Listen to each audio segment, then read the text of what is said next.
भेडा र बाख्राहरू मरे।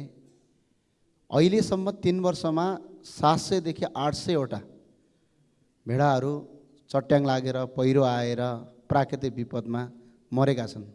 तर किसानलाई क्षतिपूर्ति दिने भनेर हाम्रो अरबौं रुपियाँ जान्छ, तर त्यो क्षतिपूर्ति आजसम्म किसान कहाँ पुगेको छैन। यहाँ कृषि मन्त्रालय छ, कृषि मन्त्री हुनुहुन्छ। अब उहाँको कृषि मन्त्री र कृषि मन्त्रालयको चाहिँ नाम परिवर्तन गरौँ भन्छु म।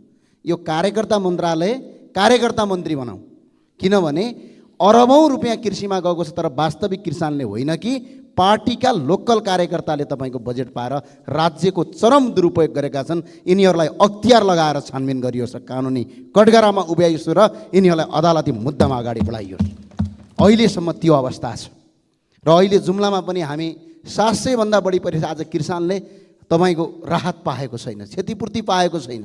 र अर्को एउटा विषयवस्तु म यहाँ भन्न गइरहेको छु, जिल्ला जिल्लामा कृषि कार्यालय छन्, तर ती कृषि कार्यालयले किसानको काम गर्नुको सट्टा पार्टीको काम गर्छन्, कार्यकर्ताको काम गर्छन्। मेरो जुम्लामा त कस्तोसम्म छ भने अस्ति 4-5 वटा बुटा स्याउको लगाएको छ, 17 लाख भन्दा 18 लाख भन्दा बढी तपाईँको सरकारबाट तपाईँको राहत पाएको छ।